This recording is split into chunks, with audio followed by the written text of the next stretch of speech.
Welcome to Telugu popular TV. ఇప్పుడు మనతోటి APSRTC మాజీ చైర్మన్, మాజీ ఎమ్మెల్యే గోని ప్రకాష్ రావు గారు ఉన్నారు. నమస్తే అన్న. నమస్కారం. గోని ప్రకాష్ గారు, మాజీ ఎంపీ విజయసాయి రెడ్డి గతంలో వైఎస్ఆర్సీపీ నుంచి బయటకు వచ్చినప్పుడు రాజకీయాలకి దూరంగా నేను ఉంటాను అని ఆయన చెప్పారు. అయితే లేటెస్ట్గా లిక్కర్ స్కామ్ విషయంలో ఆయన ప్లేట్ ఫిరాయించినట్టు కనిపిస్తోంది. అటు బీజేపీలోకి వెళ్తాడు అనేది కూడా కొంత ప్రచారం జరుగుతుంది. దీన్ని మీరు ఎట్లా చూస్తారు? కానీ ఆ లిక్కర్ కేసులో అతన్ని విట్నెస్గా పిలిచినప్పుడు మాత్రము కొన్ని విషయాలు చెప్పిండు. పొలిటికల్ మాట్లాడినా బయటకు వచ్చినా కూడా ఇంకా అవసరమైతే కూడా పొలిటికల్ ఇష్యూస్ కూడా మాట్లాడాడు.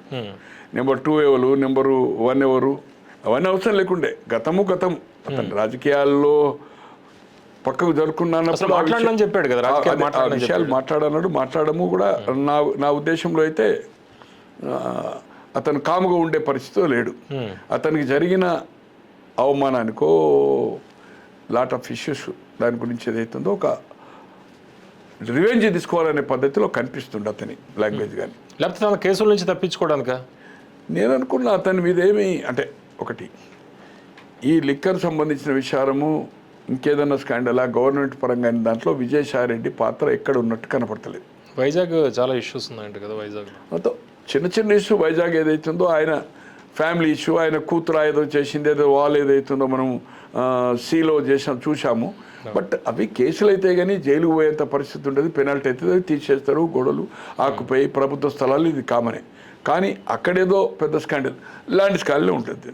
ల్యాండ్ రికవరీ అవుతుంది, శిక్షణ అయితే పడదు కదా, శిక్షణ అయితే పడదు కాదు.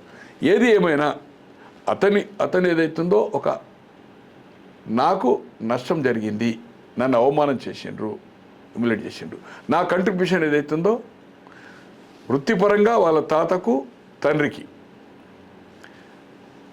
రాజకీయంగా ఏదైతుందో అధికారం లేనప్పుడు ఆయన రాజ్యసభ అయినాక రాజ్యసభ కానీ తర్వాత పార్టీ నడపడానికి ఏదైతుందో కొన్ని 100 కోట్లు తనకుండే సోర్సెస్ తోటి కానీ తన ఆస్తులమ్మి కానీ ఓపెన్గా జరిగింది ఆస్తి. అది ఓపెన్ ఫ్యాక్ట్. ఆయన రాజ్యసభ కోసం ఎమ్మెల్యేలకి ఇమ్మన్నప్పుడు కూడా ఆస్తి అమ్మి ఇచ్చిన మాట వాస్తవం. సో దానికోసం ఏదైతుందో ఆయన ఇప్పుడు ఈ సాక్ష్యం చెప్పినప్పుడు కానీ ఇంకా నేను ఇంకేదైనా అడిగితే వివరాలు, ఇంకా బట్టలు ఇప్పుతాను ఏదైతుందో అంత రాసి చెప్తుండంటే పోవచ్చు. రాజకీయాలు ఏముంది, వయస్సు ఉంది, డబ్బు ఉంది, సోర్సెస్ ఉంది. ఆయనకు సంబంధించిన వాళ్ళు ఏదైతుందో ఈ కెన్ హెల్ప్. వాళ్ళు ఎవరైనా బీజేపీ ఏమైనా అవకాశం ఇస్తే హీ మే గో. అంటే కోవర్ట్గా మారిపోయండి ఇప్పుడు. కోర్ట్ అంటే డెఫినెట్లీ ఇప్పుడు శత్రువు మిత్రుడు అవుతాడు. సో డెఫినెట్లీ అతన్ని ఏదైతుందో విమర్శించడానికి ప్రయత్నం చేస్తున్నారు. అతనే నెంబర్ 2 అని అంటున్నారు. అక్కడ సుబ్బారెడ్డి గారు కానీ రాంబాబు గారు కానీ అతను దూషిస్తున్నారు కనుక నేచురల్లీ అతను ఏదైతుందో మళ్ళీ రెచ్చగొట్టినప్పుడు నేచురల్ అతను ఏదైతుందో మళ్ళీ టిట్ ఫర్ టాట్ చేయాలి కదా. నోరెందుకు మూసుకోడు కదా. 1-200 అని ఏ మాటకు ఆ మాట. 1-200 జగన్మోహన్ రెడ్డి గారు అని చెప్పాడు, విజయసాయి రెడ్డి గారు చెప్పాడు. ఈ మాటే సుబ్బారెడ్డి గారు దాన్ని కండెమ్ చేస్తూ 1-200 1-2000 జగన్మోహన్ రెడ్డి, నెంబర్ 2 ఎవరు లేరు ఆయన చెప్పుకున్నాడు అంటూ. విజయసాయి రెడ్డి ఏం చెప్పిండంటే నెంబర్ 2 అనేది లేదు, 1-200 ఉంటుంది అని చెప్పి మళ్ళీ ఏమన్నాడు, నేను అధికారం రాకముందు నేను ఉన్నత స్థానంలో ఉండి అన్నాడు. ఆల్మోస్ట్ ఆ నెంబర్ 2 అన్నట్టుగా మాట్లాడు. దాన్ని ఏదైతుందో సుబ్బారెడ్డి గారు నీవే చెప్పుకున్నావు కదా అనే పద్ధతిలో తను మాట్లాడు. ఏదేమైనా ఇది ఇక్కడితో స్టాప్ కాదు, ఇంకా చాలా విషయాలు ఏదైతుందో ఈ ఎంక్వైరీలో బయటపడతా ఉంటే తను దానికి ఏదైతుందో పిలిచినప్పుడు సాక్షిగా ఏ సంస్థలు కానీ నిఘా సంస్థలు కానీ ఎంక్వైరీస్ ఏదైతుందో తప్పకుండా అతను నోటీస్ ఇచ్చినప్పుడు వెళ్ళే అవకాశం ఉంది. అంటే ఇక్కడ దాకా బయటపడవు, ఇక్కడతోటి ఆగదు ఇది ఈ గేమ్ అంటే జగన్మోహన్ రెడ్డి గారు అరెస్ట్ అయ్యే అవకాశం ఉందా ఈ కేసులో? అంటే నేను చెప్పలేను, నేను ఆ చట్టం దాని గురించి లేదు. ఇప్పుడు ఈ లిక్కర్ దాంట్లో ఏం చేస్తారా ఏంది అనేది నేను దానికి పెద్ద స్టడీ చేయలే. బట్ డబ్బు అల్టిమేట్ సీఎం గారి దగ్గర పనిచేసే కిరణ్ ఆయన ఏదో చెప్పాడు కదా కసిరెడ్డి, అక్కడికి వెళ్ళిందంటే అతను ఎక్కడున్నాడు, సీఎం గారి దగ్గర పనిచేస్తున్నాడు. కృష్ణమోహన్ రెడ్డి ఓఎస్డీ పనిచేస్తున్నాడు. అతను ఎక్కడ కూర్చుంటాడు, డబ్బు ఎక్కడికి తాడిపల్లి హౌస్కి పోయినట్టే కదా, ఇంటికి చేరినట్టే కదా డబ్బు. ఆయన ఇంటికి చేర్చిన వంటలేదు కదా. అక్కడ అతని వద్దరికే డైరెక్ట్ ముఖ్యమంత్రిని కలిసే అవకాశం ఉండదు కదా. అక్కడ ఇస్తే అతను ఏదైతుందో అదే ఇంట్లో పనిచేస్తాడు, అదే ఇంట్లో ఆఫీసు అన్నీ ఎవ్రీథింగ్ అక్కడనే కదా, సెక్రటరియట్ ఇల్లు అంతా అదే సేమ్ తాడేపల్లి కదా. సో దీంట్లో ఏదైతుందో అదే దర్యాప్తు సంస్థలు ఏదైతుందో పిలిచే అవకాశం ఉంటుంది. పిలిచినప్పుడు చట్టంలో ఏదన్నా ఉందేమో ఈమె అరెస్ట్. సార్ ఈ దేశంలో ప్రధానులు అయ్యారు, ముఖ్యమంత్రులు అయ్యారు, జైలుకు పోయారు, జైలు శిక్ష అనుభవించారు. చౌతాల కానీ జగన్మోహన్ రెడ్డి గారు గతంలో వెళ్ళొచ్చారు కదా 16 అంటే ఆల్రెడీ 16 నెలలు ఉన్నాడు. మళ్ళీ కూడా ఏదైతుందో కేసులు ఏమైతే వేరే సంగతి. అరెస్టు కావడం అనేది ఆశ్చర్యపోవాల్సిన అవసరం లేదు. అరెస్టులు అయ్యి జైల్లోకి పోయి శిక్షలు పడ్డ ఇన్సిడెంట్స్ ఏదైతుందో Tamil Nadu, Jharkhand, Bihar, Haryana number of states ఉన్నాయి. ఆయన కూడా 16 నెలలు పోయొచ్చు. దానికేమి ఇంకోటి ఈరోజు జగన్మోహన్ రెడ్డి గారు ఆ కేసులకి ఏదో భయపడతాడని కూడా నేను అనుకో. మాజీ ముఖ్యమంత్రులు ఉన్న వాళ్ళు కూడా జైలుకు పోయిన ఎందుకు భయపడ్డారు? ఎందుకు భయపడ్డావు? ఆల్రెడీ 16 నెలలు ఉండొచ్చింది కదా సార్. ఇంకేమైంది? అలవాటు అయిపోయిందంట. ఇంకేమైంది? 16 నెలలు ఉన్నాడు, మళ్ళీ 1-2 నెలలు ఉండడానికి ఎందుకు భయపడతాడు? భయం ఎందుకు ఆయనకు? చంద్రబాబు గారిని కూడా పంపించిండు. మళ్ళీ నన్ను జైలుకి వెళ్తే మైలేజ్ పెరుగుతుంది కదా మనం చూస్తుంటే లేటెస్ట్ రాజకీయాలు. సార్ ఎప్పుడు జరగదు కదా సార్. జైలుకి వెళ్ళొచ్చే జగన్మోహన్ రెడ్డి గారు మీరు గెలిచిండని అంటున్నారు. 14లో గెలవలేదు కదా సార్. జైలుకు వచ్చిన తర్వాత జైలుకు పోలే కదా. 14 అయితే గెలవలేదు కదా సార్. ప్రతిపక్ష బై ఎలక్షన్స్ అప్పుడు బై ఎలక్షన్స్ ఆయన జైల్లో ఉన్నప్పుడు గెలిచాడు మాట వాస్తవం. అది అది అదే అట్లే హర్యానాలో గెలవలే కదా సార్. అట్లే లల్లు గెలవలే కదా సార్. జైలుకు శిక్ష పడి జైలుకు పోయిన తర్వాత తప్పుకొని భార్య 15 నెలలు వరుసగా వచ్చి 90లో 95లో 2000 నుంచి అయితే మళ్ళీ అధికారం చేపట్టలే కదా లల్లు. ఏది ఏమైనా ప్రజల తీర్పు ఎలా ఉంటుంది అనేది వి కాంట్ సే. చంద్రబాబు గారు జైలుకు పోయింది అన్యాయంగా పోయింది అనేది దానికి అయితే సింపతి వచ్చింది. బట్ అదే జగన్మోహన్ రెడ్డి గారికి 14 రాలే కదా. 14 రాలే కదా. అంటే జైలుకు వెళ్ళి వస్తే గెలవాలనేది లేదు, గెలవద్దనేది కూడా లేదు. జైలుకు పోడా అనేది అరెస్ట్ చేసే అవకాశాలు మాత్రం ఉన్నాయి సెక్షన్ల ప్రకారం. అంటే కారణం ఏంటి? అంటే జనరల్గా బీజేపీకి వైఎస్ఆర్సీపీకి రహస్య ఒప్పందం లాంటిది ఉంది. అంటే డైరెక్ట్ ఇప్పుడు కూటమిలో ఉన్నా కూడా బీజేపీకి వైఎస్ఆర్సీపీకి కొంత అండర్స్టాండింగ్ ఉంది అనేది కొంత ప్రచారం జరుగుతుంది కదా. అటువంటి నిర్ణయం తీసుకుంటుందా జగన్మోహన్ రెడ్డి గారిని అరెస్ట్ చేసి? సార్ దీనికి ఇప్పుడు ఈ లిక్కర్ కేసు ఏదైతుందో రాష్ట్ర సబ్జెక్టు, ఈడిఓ ఎన్ఫోర్స్మెంటో సిబిఐ కాదు. ఇక్కడ ఏదైతుందో complete total controlled by state government ఈ ఎంక్వైరీ. వాళ్ళకేం సంబంధం? అంటే వాళ్ళు గ్రీన్ సిగ్నల్ ఇవ్వకుండానే సొంతంగా నిర్ణయం తీసుకున్నారు. ఏ పరిస్థితిలో చంద్రబాబు గారు ఈ కేసు ఇప్పుడు మనం అన్నీ చూస్తున్నాం. అది సోషల్ మీడియా కావచ్చు, వేరే ఎమ్మెల్యేసీ కావచ్చు, వల్లభనేని నాయక చాలామంది ఎంతోమంది నెంబర్ ఆఫ్ అరెస్ట్ అవుతున్నారు. ఎక్కడ కరెక్ట్గా చట్ట పరిధిలో ప్రాపర్గా ఇవాళ ఏఎస్ఆర్ అంజనేయులు గారు అంటే ప్రాపర్ ఆఫ్ ఛానల్లే తొందరపాటు చర్య కాకుండా ఏదైతుందో నెమ్మదిగా 1 by 1 ఎంక్వైరీ చేసి కట్టుదిట్టంగా ఏదైతుందో చట్టం ప్రకారమే చేయడం జరుగుతుంది. గతంలో జగన్మోహన్ రెడ్డి గారు ప్రభుత్వంలో చేసిన పరిస్థితి ఇప్పుడు కనిపించలేదు. నాకైతే కనిపించడం లేదు. వేరే వాళ్ళ సంగతి నేను చెప్పలేను.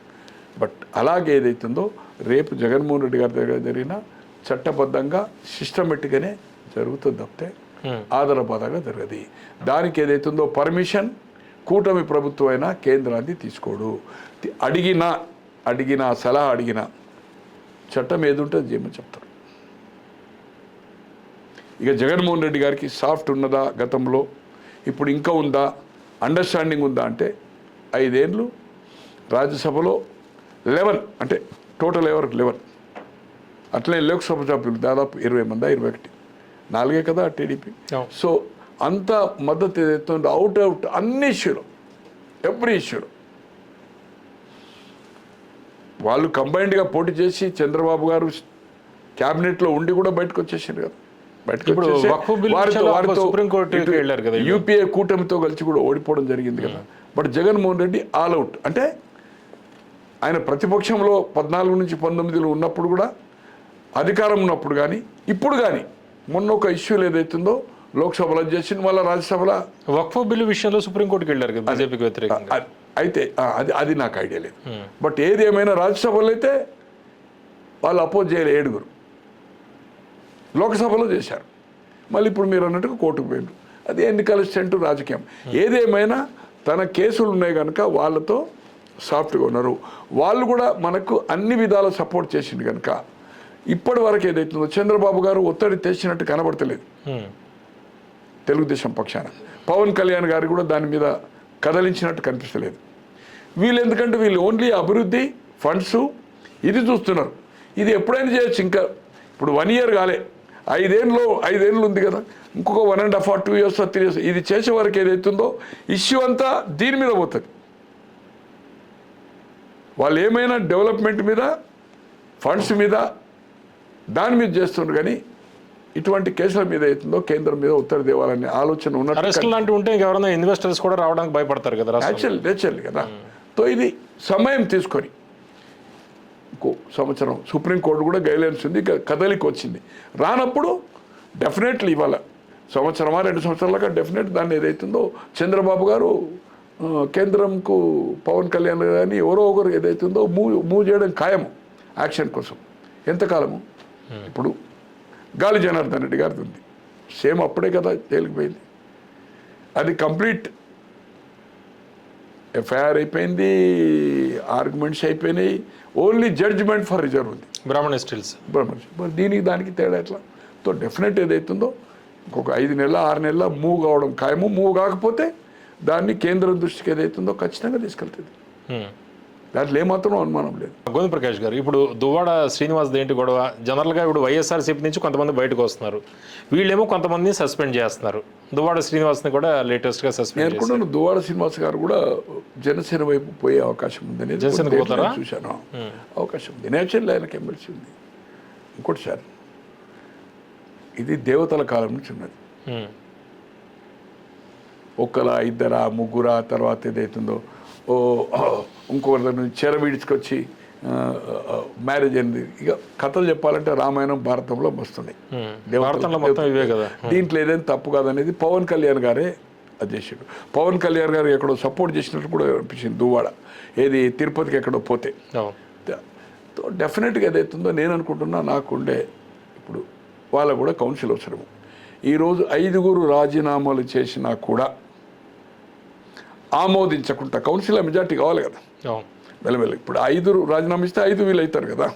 ఇప్పుడు రాజ్యసభలో 4 4 వచ్చినాయి అనుకోండి. 2 బీజేపీ,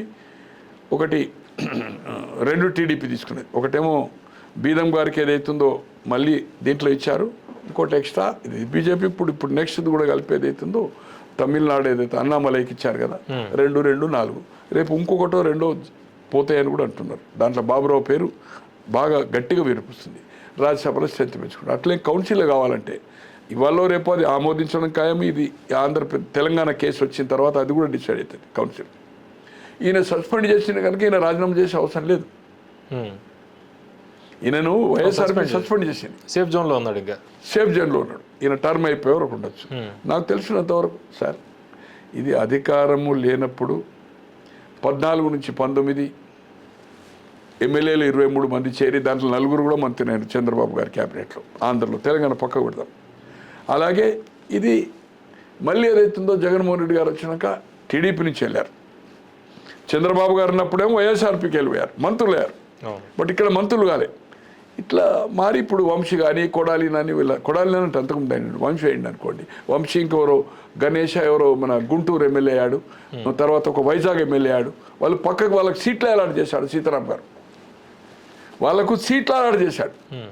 సో ఈ విధంగా ఇది కామన్ సార్.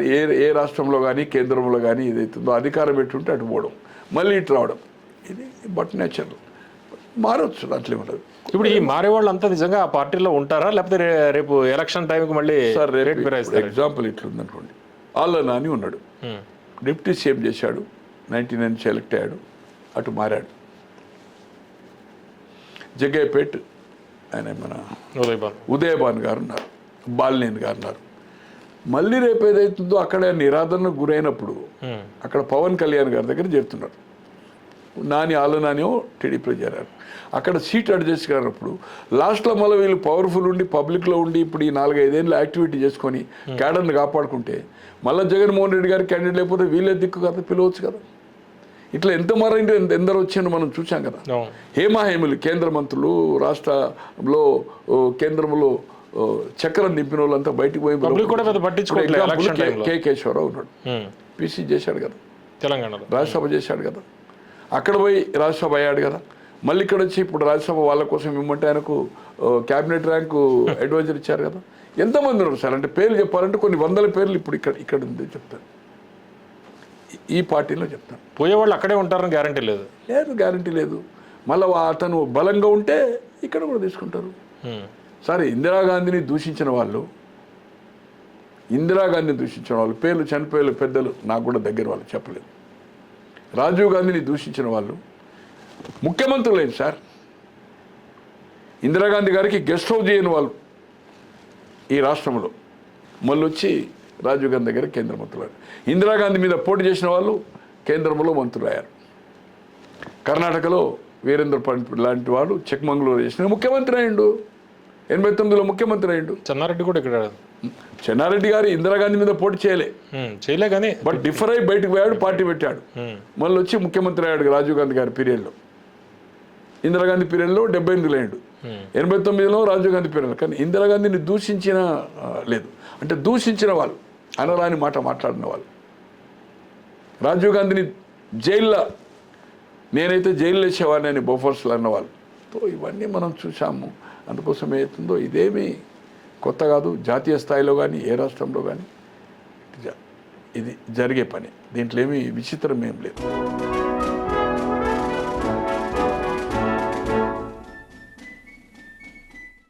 కేటీఆర్ గారు మళ్ళీ అధికారంలోకి వచ్చేది మేమే అని ఒక కాన్ఫిడెన్స్ బాగా కనిపిస్తుంది. దానికి కారణం ఏంటి అంటే జనరల్గా శ్రేణుల్ని ఉత్సాహపరచడానికి అది మాట్లాడుతుందా, లేకపోతే స్పెసిఫిక్గా వాళ్ళకి ఏదైనా ఒక ఇన్ఫర్మేషన్ లాంటిది ఏదైనా ఉందా? సార్, ఇంకా మనకు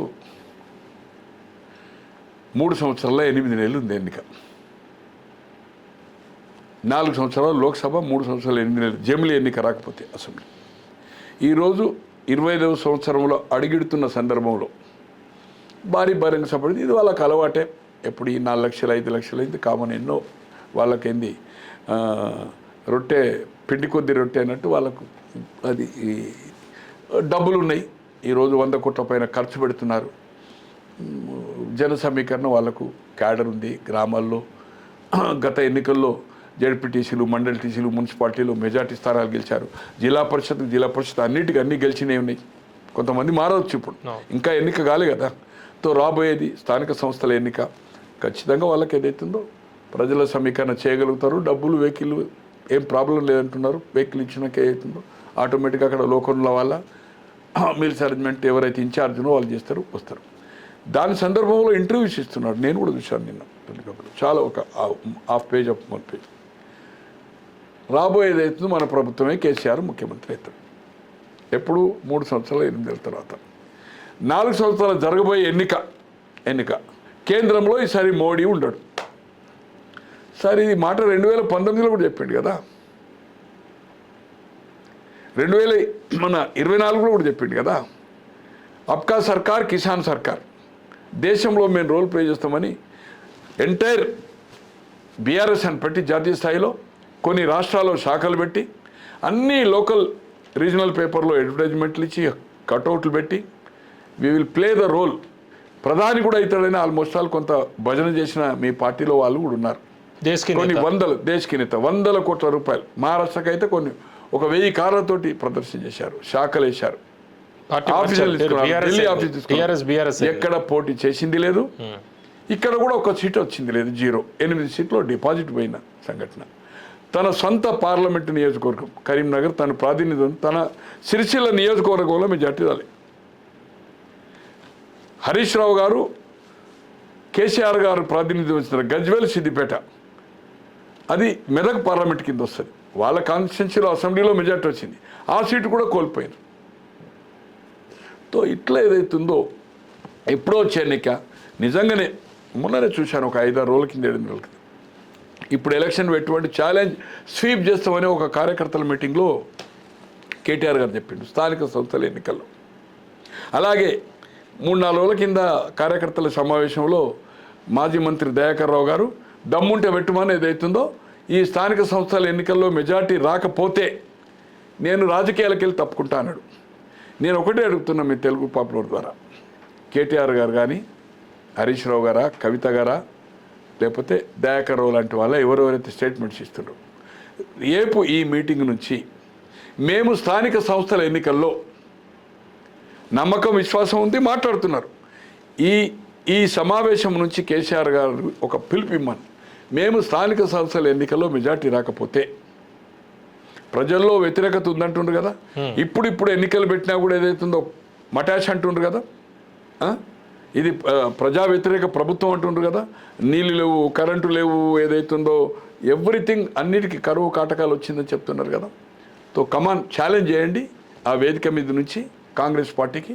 నాకు అవసరం లేదు కాంగ్రెస్ పార్టీ గెలుతుందా, మీరు ఉంటారా పోతారా, కానీ మీకు నిజంగానే నమ్మకము ప్రజల మీద విశ్వాసం ఉంటే లోకల్ బాడీలో మేము ఏదైతుందో గెలుస్తామని ఛాలెంజ్ చేయండి.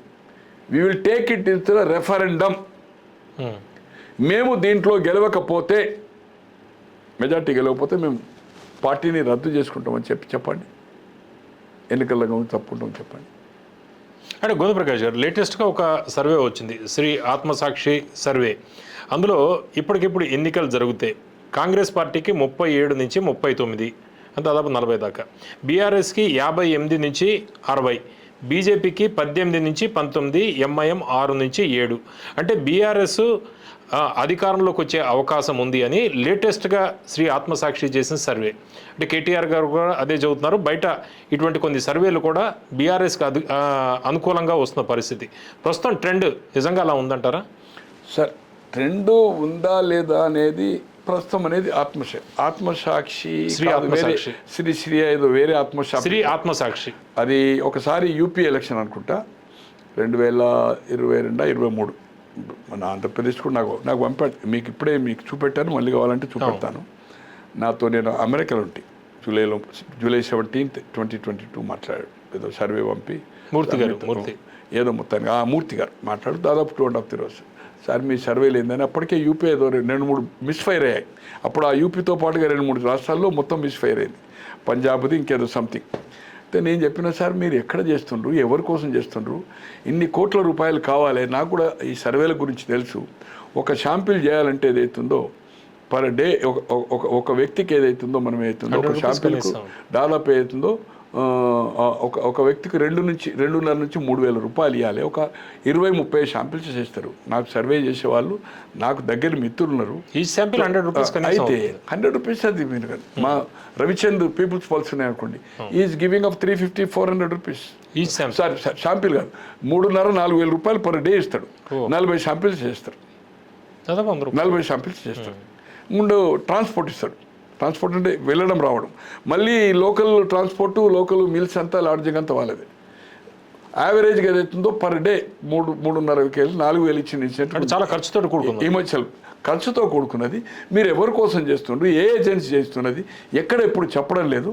నాకు ఎందుకో నమ్మకం లేదండి మీ దాని మీద. ఇంత అట్టాలి ఫ్లాప్ ఎట్లయితుంది, ఉల్టా ఎట్లయితుంది, మీరు ఇట్లా ఇచ్చారని చెప్పేది అవుతుందో లేదు సార్ మిమ్మల్ని కలవాలది అని చెప్పాడు. అట్లే నేను అనుకుంటున్నా, నాకు ఆ సందర్భంలో ఈ యూపీలో కనుక ఫెయిల్ అయితే నేను నా ఒక సర్వేనే అవుతుందో క్లోజ్ చేసుకుంటా అని చెప్పాడు. ఆత్మసాక్షి ఉండేది, ఆత్మసాక్షి అనుకుంటే ఎస్. మళ్ళీ ఇప్పుడు ఏదో శ్రీయా ఏదో సంథింగ్ మళ్ళీ పెట్టాడు, యాడ్ చేశాడు. ఈరోజు తెలంగాణలో చేసిన అంటున్నాడు. అది ఎవరి కోసం చేసిండు, ఆ సంస్థతో టైఅప్ అయింది, దానికి ఎంత డబ్బు ఖర్చు అయిందని చెప్పగలుగుతున్నా. ఇప్పుడు మేము కంటే కావాలంటే దాని తర్వాత ఫోన్ చేయండి, నా దగ్గర ఫోన్ నెంబర్ ఉంది కనుక క్యాజువల్ చేసి దీన్ని తీసుకుందాం. ఒకసారి లైవ్లోనే జనం కూడా చూస్తారు, ఒకసారి వాడితోటి ఒకసారి మీరు మాట్లాడే ప్రయత్నం చేస్తారా పూర్తి గారితో? ఒకసారి లైవ్లోనే 1 minute, ఒక్క నిమిషం సార్. 1 minute పూర్తి గారు. సార్ మీరు ఇది ఆత్మసాక్షి కదా సార్, మీరు వేపుల రాజేశ్వర్ గారు? అవునండి. మీరు ఒకసారి నాకు ఎప్పుడో మైక్ దగ్గర పెట్టు. 22 జూలైలో ఏదైతుందో ఒకసారి ఫోన్ చేశారు. అప్పుడు ఎప్పుడో నేను ఏదో ఒకసారి చేశాను. మీరు అమెరికాలో ఉన్నారు. అప్పుడు నన్ను ఒకటి అడిగారు, ఎంతమంది ఏదో ఒక ఒక టీవీ ఛానల్ మీరు ఇంటర్వ్యూ ఇస్తే ఎన్ని వ్యూస్ వచ్చాయో చెప్పమని కూడా అడిగారు నన్ను. మీరు అడిగారు, కానీ మీరు ఒకసారి అప్పుడే చెప్పాను ఏదో మీది మిస్ ఫైర్ అయింది సార్, ఏం సంగతి ఇది అని మాట్లాడాను. యూపీ కూడా చేసి అప్పుడు ఫెయిల్ అయింది కదా, ఒక 3 రాష్ట్రాలు సార్ మీది. యూపీను ఉత్తరాఖండ్ ఫెయిల్ అయింది సార్. ఫెయిల్ అయిన తర్వాత మీరు ఏం చేశారంటే, అప్పుడు ఒకసారి ఏం చెప్పారంటే సార్, నాకు గుర్తు, నేను మళ్ళీ మీతో మాట్లాడలే కానీ, నేను ఈ ఆత్మసాక్షి క్లోజ్ డౌన్ చేసుకుంటా అన్నారు కదా, ఇప్పుడు ఆత్మసాక్షి గారు కదా, వేరే పేరు కదా సార్ ఇప్పుడు మనది. ఎస్ఏఎస్ గ్రూప్ అదే గ్రూప్ అండి. తర్వాత కంటెంట్ చేస్తున్నాం. చాలా మంది ఏం చెప్పారంటే కంటెంట్ చేయమని మాకు సలహాలు ఇచ్చారు పెద్ద వాళ్ళందరూ. సార్ ఇంత డబ్బు ఖర్చు అవుతుంది సార్, మీరేమనుకోవద్దు. అంటే మాకు మేము తీసుకున్నది తెలంగాణకు మనం చేసిన 32,000 శాంపిల్స్ సార్. మేము ఎంగేజ్ చేసింది 100 మందిని ఓన్లీ. మేము తీసుకున్న శాంపిల్స్ కూడా చాలా తక్కువ సార్, 32,500. ఒక్కొక్క నియోజకవర్గానికి 280 మాత్రమే తీసుకున్నాం. 280 అంటే సార్, 280 అంటే ఒక శాంపిల్కి యావరేజ్ ఎంత అవుతుంది సార్? 300 రూపాయల పైన అవుతుంది. మాకు రెగ్యులర్ స్టాఫ్ 30 మంది ఉంటారు కదా సార్, వాళ్ళ ద్వారా కొంత 20 మందిని ఎంగేజ్ చేసుకున్నాం సార్. మా ఇంకొక 30 మందిని సార్. మాకు ఎంత అవుతుంది సార్? మాకు ఏంటంటే యాప్ ఇచ్చేస్తాము, రెగ్యులర్ ఉంటారు కదా సార్ మా దగ్గర, రెగ్యులర్ స్టాఫ్ తో చేయిస్తాం. ఇట్లాంటివి మెయిన్ సర్వీస్ మాత్రం స్టాఫ్ ని పెట్టి చేపిస్తాం సార్. ఎవరు మీకు ఎవరన్నా ఇప్పటి వరకు నాకు ఎదురుతో టైఅప్ అయినట్టు కానీ, తర్వాత అది చేసినట్టు కానీ నాకు ఎక్కడ కనిపించడం లేదు సార్. ఎవరితో మీరు టైఅప్ అవుతారా అంటే ఎవరన్నా చేయమని అది చేస్తారా? లాస్ట్ టైం టీఎంసీ తో చేసాం. వెస్ట్ బెంగాల్ 196 సీట్స్ అబౌవ్ ఇచ్చాము. బీహార్ ఏమో ఆర్జేడీ చేసాము, ఆర్జేడీ రాదు, ఎన్డీఏనే వస్తుంది, 25 సీట్స్ డిఫరెన్స్ అని చెప్పాము. అంటే టీఎంసీ అంటే మీకు ఆమె మమతా గారు ఇచ్చారా మీకు సర్వే చేయమని? మమతా బెనర్జీ పార్టీ అండి వాళ్ళ. ఇప్పుడు ఇది తెలంగాణకు చేశారు, ఎవరితో మీకు అది చేశారా? తెలంగాణ చేసింది ఏంటంటే ఢిల్లీ నుంచి ఇచ్చారు సార్ మాకు. ఒక పొలిటీషియన్, ఒక ఇండస్ట్రియలిస్ట్ కలిపి చేయించారు. పరిశ్రమకి వేస్తారు డబ్బులు ఓన్లీ, చాలా no profit no loss. No loss. ఇప్పుడు మీరెంత 32,000 మంది చేశారా? 32,500 మంది అండి. అంటే కాన్స్టిట్యున్సీకి 300 మంది. 300, 290, 300 into 100 కూడా ఇచ్చాను. నేను ఎట్లా చేశాను అనేది కూడా బైఫర్కేషన్ ఇచ్చాను. లాస్ట్ టైం తెలంగాణ కూడా మనం కేసీఆర్ కి సెప్టెంబర్ లో ఒక రిపోర్ట్ ఇచ్చాం. లాస్ట్ టైం నా దగ్గర ఉంది, మీరు పంపింది. బట్ వాళ్ళకి 48 కాంగ్రెస్కి ఏదో ఇచ్చినట్టుంది. నేను ఇప్పుడే ఓపెన్ చేశాను. అది కాదు సార్, అంతకుముందు ఒక కాన్ఫిడెన్షియల్ రిపోర్ట్ ఇచ్చాను నేను. సార్ చేయించినప్పుడు ఇచ్చా. ఎవరు చేయించారు? కేసీఆర్ గారు చేయించారా? కేసీఆర్ గారే చేయించారు. నేను చెప్పా, సార్ 10 మందిని మీరు మార్చారు కాబట్టి మీకు 39, 40 వస్తాయి. మీరు కనుక ఇంకా మార్చకపోతే మాత్రం 40 దాటవు అని చెప్పించాం సార్ క్లియర్ గా అయింది. ఆ రిపోర్ట్ కూడా నా దగ్గర ఉంది. సెప్టెంబర్ 17వ తారీఖు. సెప్టెంబర్ 17, 10 మంది మార్చిన కనుక 39 వస్తాయి, ఇంకా మారేది ఉంటే కొంచెం ఎక్కువ వస్తాయని చెప్పారు. గోషామహల్లో కూడా మీరు తప్పు చేశారు, ప్రేమ్ సింగ్ రాథోడ్ని పెట్టాలి, మీరు అట్లా చేయలేదు కాబట్టి అది కూడా పోతుంది. 10 మందిలో 9 మంది విన్ అవుతారని చెప్పాం. ఆ 9 మందిని కూడా నేనే ప్రపోజ్ చేశా సర్వే చేసి. అంటే కేసీఆర్ కూడా మీకు ఇచ్చారు sir. Last time Jagan party తరఫున చేసాం 2019 లో. అప్పుడు 145 ఇచ్చామండి మనము. 151 పోయినసారి మనం సర్వే చేసిందే పాత సర్వే బేస్ చేసుకుని లైట్ గా శాంపిల్స్ తీసుకుని. బట్ జగన్ కే ఇచ్చారు కదా మీరు పోయినసారి మొత్తం? ఇచ్చాం సార్, ఇచ్చాం. 2024 అంటే సర్వేలో అంత డిఫరెన్స్ రావద్దు అనేది నా యాంగిల్. మనము అమెరికా మీరు మాట్లాడినప్పుడు కూడా చెప్పిన నేను, ఎందుకంటే మేము ఒక్క విషయం చెప్తాను మీకు, ఏమనుకోకండి. చెప్పండి సార్.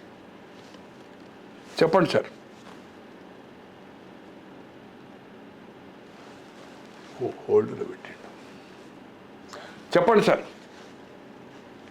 ఆ రోజు కొన్ని విషయాల్లో మేము చాలా ఇబ్బంది పడ్డాం సార్ ఆంధ్రాలో. సార్ సర్వే ఆ రోజు ఆ రిజల్ట్ ఇవ్వకపోతే మా పరిస్థితి దారుణంగా ఉంది. ఓహో సార్, వెరీ గుడ్. మీకు మీరు చెప్తున్నాను, మనసులో వద్దులేండి. లేకపోతే మేము అసలు బతకలేని పరిస్థితి వచ్చింది. Right sir. కానీ చంద్రబాబు నాయుడు గారి దగ్గర నా సర్వే రిపోర్ట్ ఎలక్షన్ అయిపోయే రోజు దాకా ఆయన బ్యాగ్ లో ఉంది. ఏది మీరు వాళ్ళే వస్తారు అన్నట్టుగా ఇచ్చిండ్రు. అంటే ఇంత సీట్ ఎక్స్పెక్ట్ చేసిండ్రా మీరు? ఆ సీట్లు 27 సీట్లు దాటవు వైసీపీగా ఇచ్చాం మనం. మీరు చూసుంటారు ఎప్పుడు. నేను 2011 నుంచి మినిస్టర్లు అందరూ ఓడిపోతారు, SC ST సీట్లు అన్ని ఓడిపోతారు. ఇట్లా ఉంది పరిస్థితి. మేము కూడా ఏ సర్వేలు లేకుండా 60 పేజెస్ రిపోర్ట్ సార్ అది. అదే మేము ఏ సర్వేలు లేకుండా కామన్ సెన్స్ తోటి మాట్లాడినా మీరు చూశారు. చూసాను, మీరు వింటూ ఉంటాను నేను. 23 కంటే కూడా తక్కువ వస్తే ఆశ్చర్యపోవద్దు, ఆ స్ట్రెంత్ కూడా రాదు. అవునవును. హౌస్ అటెండ్ కాడు. బీజేపీ పవన్ కళ్యాణ్ గారి అలయన్స్ అవుతుందని 2.5 years బిఫోర్ కూడా చెప్పాను. 2.5 years బిఫోర్. నేను చూస్తున్నా సార్ మీ వీడియో మొన్న కూడా వచ్చాయి. ఏది సుమన్ టీవీలో దేంట్లో చూసి RTV లోనో మీది సార్ ఈ మధ్య రీసెంట్ గా. Thanks sir, thanks. కలుద్దాం ఎప్పుడన్నా. కలుద్దాం సార్. Thank you. ఓకే, చెప్పండి కొంచెం ప్రకాష్. అయితే ఇప్పుడు మీ ముందే మాట్లాడాను కదా. సో గతంలో కూడా ఆయన అంటే యూపీ అండ్ ఉత్తరాంచల్ ఫెయిల్ అయిందని చెప్పాడు. తర్వాత మమతాది నేనే ఇచ్చానని చెప్పడుతున్నాడు. బీహార్ ఏదైతుందో ఆర్జేడీ అధికారం రాదని చెప్పి ఎన్డీఏ అని చెప్పని చెప్తున్నాడు. కేసీఆర్ గారు కూడా నాతో చేయించారు, కొన్ని చేంజ్ అయినాక ఇంకా మార్పులు చేయాలని చెప్పాను. చంద్రబాబు గారి దగ్గర నేను చేయించింది కూడా ఉంది. మేము 27 సీట్లు మాత్రమే వైఎస్ఆర్పీకి వస్తామని. కానీ నేను ఆ సర్వేని గిట్ట బయట పెట్టేదంటే ఆ పరిస్థితి బాగుండే పరిస్థితి లేదు మాకు ఇక్కడ అని తను ఓపెన్గా చెప్పాడు. ఏది ఏమైనా బట్ వ్యతిరేకత మాత్రము కాంగ్రెస్ పార్టీకి ఉంది. ఎవరిని కదిలించినా ఈ ప్రభుత్వం రాదని కాంగ్రెస్లో ఉండే నాయకులు కానీ, కాంట్రాక్టర్స్ కానీ, కామన్ మ్యాన్ కానీ, రాజకీయాలకు సంబంధించి లేని వాళ్ళు, మేము నిత్యము ప్రజల్లో అంటే ఫోన్ కాంట్రాక్ట్లో ఉంటాను. 30-40 మంది అందరు ఒపీనియన్స్ అన్ని కాన్స్టిట్యూన్సీ పర్టికులర్ ఆదిలాబాద్, కరీంనగర్. అంటే ఈ సర్వేలు నిజం కాదు అని మనం ఎట్లా నిజం కాదని మనం చెప్పడం? నిజం అంటే చేయించుకుంటుంటారు కదా వివిధ పార్టీలు సర్వేలు చేయించుకుంటారు. ట్రెండ్ ఎట్లా ఉంది ఇక్కడ సర్వేలు ఏంటంటే ఎవరైతే శాంపిల్స్ తీసుకుంటారో ఉల్టా నేషనల్ లెవెల్లో సెంట్రల్ ఇంటెలిజెన్స్, స్టేట్ ఇంటెలిజెన్స్ అన్ని ఫెయిల్ అయినవి ఉన్నాయి. ఒపీనియన్ ఎవరిదైతే వచ్చిందో ఆ ఒపీనియన్ తీసుకుంటారు. ఆ చెప్పిన వాడు ఏదైతుందో పవర్ ఉన్న పార్టీకే అది చేయొచ్చు కదా, లేదా ఆ పార్టీ మీద వ్యతిరేకత భావంతో ఎదుటోళ్ళకి చెప్పొచ్చు కదా. అది ఆ ఒపీనియన్నే ప్రొజెక్ట్ చేస్తారు కనుక ఆ శాంపిల్స్ దొరకడంలో ప్రశ్నలు ఏం పెట్టామనే దాన్ని బట్టి దాన్ని బట్టి ఉంటుంది. కొన్ని కరెక్ట్ అవుతాయి, కొన్ని ఎక్కువ అవుతాయి, కొన్ని అంచనాలకు మించి వస్తాయి. ఇది సహజమే. పార్టీలు కూడా చేయించుకోవడం నేషనల్ లెవెల్ కూడా మొత్తం ఒక్కొక్కసారి 8-10 సర్వేలు ఉల్టా అయిన ఇన్సిడెంట్స్ ఉన్నాయి మనం చూస్తున్నాం. సో దానికోసం ఏదైతుందో సర్వేలు తప్పు ఒప్పని కాదు. కానీ కొంతమంది ఏదైతుందో దీన్ని ఈ సర్వేలు కూడా ఏదైతుందో చేసి పాపులర్ కావడానికి కోసం ఏదైతుందో వాళ్ళకు కస్టమర్స్ రావడానికి కోసం కూడా చేసినామన్నట్టుగా ఏదైతుందో క్రియేట్ చేసి ఆఫీసులు కూడా చేసిన సర్వేలు కూడా ఉన్నాయి, జరుగుతున్నాయి అనేది నాకుండే ఇన్ఫర్మేషన్. కొందరిని రియల్ చేసేవాళ్ళు నా మిత్ర బృందాన్ని అడిగినప్పుడు నా చేసేవాళ్ళేమో నాకు 2 గ్రూప్ చేసేవాళ్ళు ఏదైతుందో నేను ఓపెన్గా చూస్తాను.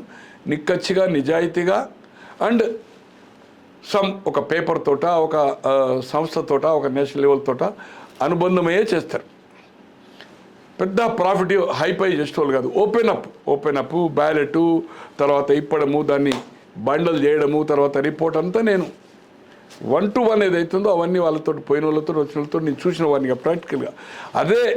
అదే దాంట్లో బ్లాక్లో నేను ఒక అపార్ట్మెంట్లు ఉండేవాళ్ళు.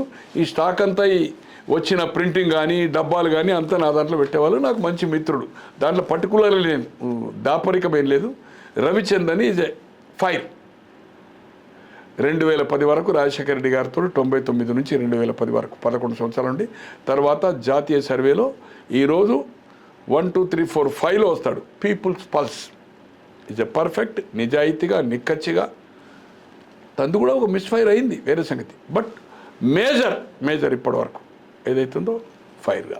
అండ్ పిల్లలు కూడా స్ట్రిక్ట్గా ఉంటాడు, సూపర్వైజ్ చేస్తాడు.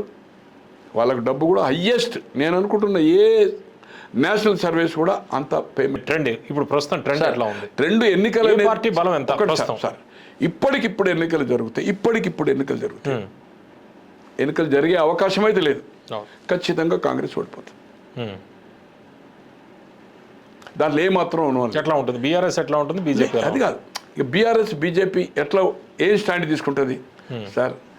ఉల్లిగడ్డలతోటి 15 ఏళ్ళు వరుసగా అధికారం వచ్చేది అవుతుందో తర్వాత కేజ్రీవాల్కి పోయింది, మనం చూసాం. కేంద్రంలో కూడా కేంద్రంలో 70 ఏళ్ళు నస్బందీ ఓన్లీ ఫ్యామిలీ ప్లానింగ్. ఎమర్జెన్సీలో అదొక్కటే మేజర్ ఎఫెక్ట్ అయ్యి స్మాష్ అయిపోయింది. ఇప్పుడు ఎన్నికలు జరిగే అవకాశం లేదు. జరిగితే ఎలా అంటే కాంగ్రెస్ అయితే ముఖ్యమంత్రిని అనౌన్స్ చేయదు, పలానాయనకి ఇస్తా అని చెప్పారు, అంతే కదా. బీఆర్ఎస్ అయితే సేమ్ కుటుంబమే, వాళ్ళే అవుతారు. బీజేపీ కనుక ఎన్నికలు వస్తే మీరు అన్నట్టుగా బీజేపీ మేము సామాజిక న్యాయం చేస్తాము. ఇప్పటి వరకు 50 ఏళ్ళు కాంగ్రెస్కి అధికారం ఇచ్చిండ్రు ఉమ్మడి ఆంధ్రప్రదేశ్లో కానీ తెలంగాణ అనుకోండి. 17 ఏళ్ళు టీడీపీకి ఇచ్చారు, 10 ఏళ్ళు బీఆర్ఎస్కి ఇచ్చారు.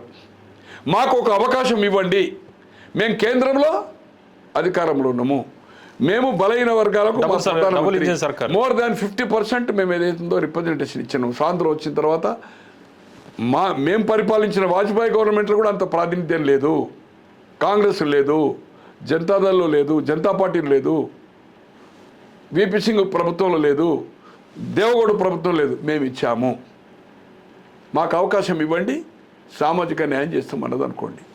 ఎట్లుంటుంది ఎలక్షన్ అంటే వీళ్ళు పెరుగుతాయా లేకపోతే అధికారంలోకి వచ్చే అవకాశం ఉంటుంది? ఎవరు? బీజేపీ. అధికారం అనేది ఈ 119లో అంత ఈజీ కాదు. అంటే అంత వాళ్ళకు గ్రౌండ్లో ఏదైతుందో కార్యకర్తలు కానీ నాయకులు కానీ క్యాండిడేట్స్ లేరు. ఇప్పటికిప్పుడు వస్తే బీజేపీకి ఐజ్ ఫర్ షెడ్యూల్ వస్తే చెప్పలేము. ఇప్పటికిప్పుడు వస్తే మాత్రం బీజేపీకి యంత్రాంగం లేదు. గ్రామ స్థాయిలో, కాన్స్టిట్యూషన్ స్థాయిలో సీట్లు పెరుగుతాయి. సీట్లు పార్లమెంటే పెరిగినాయి కదా సార్, 8 పెరిగినాయి. పార్లమెంట్ అసెంబ్లీ చాలా ఇట్ షుడ్ బి. ఇప్పటికిప్పుడు ఎన్నికలు రావనేదే చెప్తాను. వస్తే ఇప్పుడు ఈసారి ఉమ్మడి రాష్ట్రంలో కానీ సపరేట్ అయినప్పుడు హంగ్ రాలే, it is going to the hung chance వచ్చే అవకాశం ఉంటుంది. కానీ కాంగ్రెస్ గెలవదు అనేది విస్తృత ప్రచారం పక్కకు పెట్టండి. పబ్లిక్ లో ఉంది. ప్రచారం అంటే పబ్లికే కదా. నేను కూడా అంటే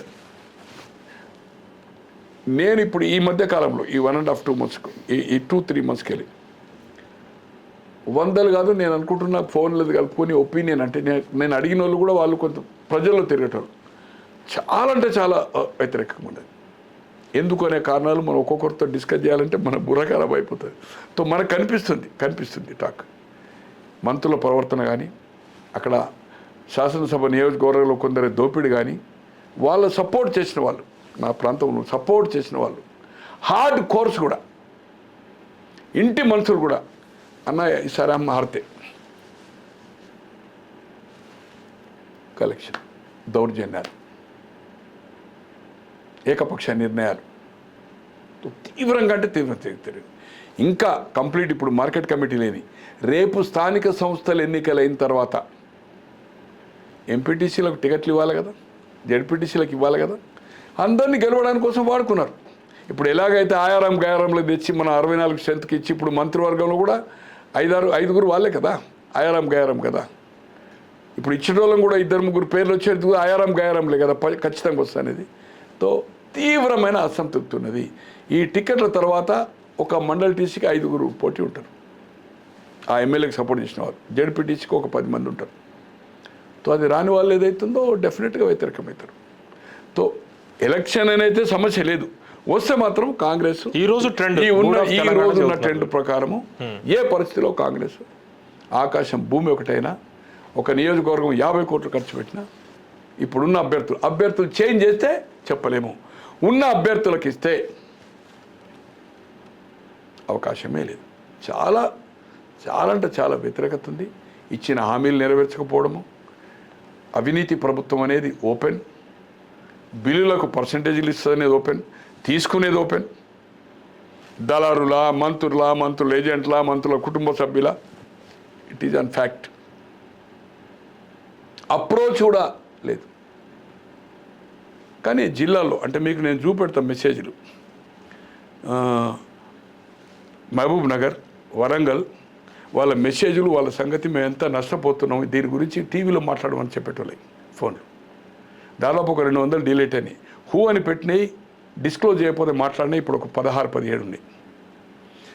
మ్యాటర్ కొట్టి ఈ బాధ టీవీలో మాట్లాడమని అంటే నేను టీవీలో మాట్లాడితే ఏమొస్తుంది? వాళ్ళతో నేను మాట్లాడను. ఎవరైతే నెంబర్ నా దగ్గర ఫీడ్ ఉండదో నేను మాట్లాడను సార్. నేను మాట్లాడేది వాళ్ళ మీద అక్కస్తో నాకు అపాయింట్మెంట్ అదేంది అవమానం జరిగిందని మాట్లాడలేదు. నిజాయితీగా చిత్తశుద్ధిగా భగవంతుని తల్లి సాక్షిగా నేను అబద్ధం చెప్పడం లేదు. చాలా అంటే చాలా తీవ్రంగా ఏదైతుందో మార్పు వచ్చింది. బాగా శాసనసభ్యులే మాట్లాడినట్టుగా వాళ్ళ పేర్లు ఎందుకు చెప్పాలి? మీకు కావాలంటే ఇప్పుడు నేను స్పీకర్ ఆన్ చేసి ఏదైతుందో కలిపి ఏదైతుందో వాళ్ళు ఫ్రీ ఉంటే మాట్లాడిస్తాను, ఏం జరుగుతుందని చెప్తాను. Okay sir, okay. నాకేమీ లేదు. కానీ ఈ పద్ధతి ఏదైతుందో ఇది ప్రజలకు పోయింది. కరప్ట్ గవర్నమెంటు ఇచ్చిన హామీలు చేయడం లేదని. దీన్ని ఏదైతుందో అటాక్ టీఆర్ఎస్ వాళ్ళు ఇచ్చిన 14లో కానీ 19లో ఇచ్చిన హామీలు చేయక దీన్ని కాంగ్రెస్లో నాకేమొస్తుంది ఇండివిజువల్ అని ఎవరు అటాక్ చేయలే. ఇప్పుడు వాళ్ళు మళ్ళీ అధికారం రావాలనేది ఫ్యామిలీకు పార్టీ అటాక్ చేస్తున్నారు. మీరు అప్పుడు చేయలేదు, మాకు 10 ఏళ్ళలో చేయలేదు. 14లో ఇచ్చిన హామీలు కానీ 19 కానీ 3 బెడ్రూమ్ 2 బెడ్రూమ్ కానీ 3 ఎకరాల దళితులకు కానీ LKG to PG ఫ్రీ కానీ, రెండోసారి ఇచ్చింది ₹1,00,000 రుణమాఫీ కానీ, తర్వాత నిరుద్యోగ వృత్తి కానీ, అట్లనే డిఫెక్షన్ది. మాకు 10 ఏళ్ళు, మీరు 10 ఏళ్ళు చేయలే, మేము సంవత్సరం అవుతుంది, మేము ఈ 5 ఏళ్ళలో చేస్తామని చెప్పడానికి కూడా వీళ్ళు సాహసం చేయడం లేదు. దాన్ని కంపేర్ చేయడం లేదు. ఏదైతుందో డిఫెన్స్లో పడ్డారు, దాన్ని అటాక్ చేయడం లేదు. ముఖ్యమంత్రి స్వయంగా చెప్పిండు ఢిల్లీలో, నాకెవరు సహకరించడం లేదు, నా కుర్చీ గుంజుకోవాలని చూస్తున్నారు అని ఆయన చెప్పిండు. ఇక అంతకంటే ఎక్కువ ఏముంటుంది చెప్పండి? ఆయన కంటే పెద్దోడైతే లేడు కదా, రాష్ట్ర అధినేత. నాకే సహకరించడం లేదు. దేన్ని ఎవరు హౌజ్లా మీరు ఎవరు మాట్లాడతలేరు అని చెప్పిండు కదా మొన్న అసెంబ్లీ నడిచినప్పుడు కూడా. అంటే వాళ్ళు విమర్శ ఏదైతుందో ఖండం చేయడం లేదు, ప్రతి విమర్శ చేయడం లేదు, ఇష్యూ బేస్డ్ మాట్లాడడం లేదు. దీనివల్ల పార్టీకి నష్టం జరుగుతుందని ముఖ్యమంత్రి చెప్పిండు కదా సార్. నేను చెప్పేది ఏంటి, మీరు అడిగేది ఏంటి చెప్పండి నాకు. తో పరిస్థితి ఇప్పుడు ఎన్నికలు అనేది క్వశ్చనే లేదు. ఎన్నికలు ఉన్నది స్థానిక సంస్థల ఎన్నికల్లో. అది టీఆర్ఎస్ కనుక నిజంగానే వాళ్ళకు విశ్వాసం బలం ఉంటే ఛాలెంజ్ చేయాలి. ఇక స్థానిక సంస్థల ఎన్నికల్లో కాంగ్రెస్ ఓడిపోయే సమస్య లేదు. ఇవన్నీ ఏమున్నా కూడా స్థానిక సంస్థల ఎన్నికలు ఎప్పుడూ అధికార పార్టీకే మొగ్గు చూపుతాయి, అనుకూలంగా ఉంటాయి. గతంలో ఇక్కడ ఏ ప్రభుత్వం తెలుగుదేశం ఉన్నా విప్లవాత్మకమైన మార్పులు చేసినా కూడా, అలాగే టీఆర్ఎస్ ఉన్నా తెలుగుదేశం ఉన్నా, అక్కడ జగన్మోహన్ రెడ్డి గారున్నా ఆ వైపే ఉంది. బైకాట్ చేసిన తమిళనాడు కానీ, బైకాట్ చేసిన అక్కడ జయలలిత గారు చేశారు, అక్కడ మాయావతి చేసింది. తర్వాత వాళ్ళు ముఖ్యమంత్రులు లేరు. స్థానిక సంస్థల ఎన్నికలకు జనరల్ ఎన్నికలకు సంబంధము లేదు. అట్లనే అసెంబ్లీ ఎన్నికలైన తర్వాత పార్లమెంట్ 2 నెలలు 3 నెలలకు వచ్చినా సంబంధము లేదు. పార్లమెంట్కి ఓడిపోయిన, అసెంబ్లీకి ఓడిపోయిన వాళ్ళు 8 మంది మన దగ్గరనే పార్లమెంట్ గెలిచారు. మొన్న 8 అసెంబ్లీ సీట్లు బీజేపీకి వస్తే 8 లోక్సభ వచ్చినాయి. బీఆర్ఎస్కు 39 అసెంబ్లీ వస్తే 0. హైదరాబాద్లో మొత్తం స్వీప్ చేసినా కూడా ఇక్కడ వచ్చిన 5 లోక్సభ స్థానాలు ఓడిపోయింది. డిపాజిట్ పోయింది 8లో. కనుక ఏదైతుందో దీనికి దానికి సంబంధం లేదు. ఎన్నికలు వచ్చే అవకాశం లేదు. వస్తే మాత్రం కాంగ్రెస్ ఓడిపోవడం ఖాయం అనేది నాకుండే అభిప్రాయం.